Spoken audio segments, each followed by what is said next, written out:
Bwana we, nchini Tanzania ni nchi ya pekee ambao vijana wengi wanajipatia pesa kupitia sanaa.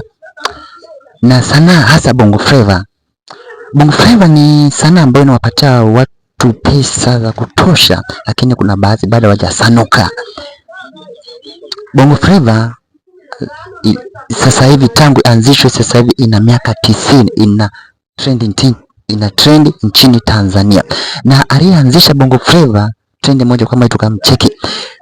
Mnamo mwaka 1991 msanii mmoja anayeitwa Saleh Jebra ndio huyu msanii wa kwanza kabisa kutoa wimbo wa Kiswahili kwa kulap. Wimbo wake ulikuwa unajulikana kwa jina kwamba Ice Ice Baby.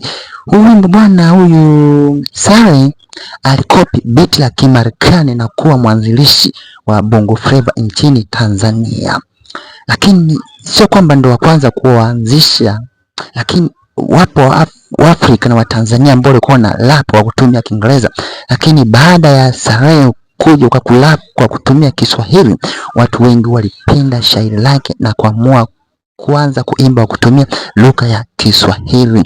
Kwa mantiki hivyo Saleh Jebra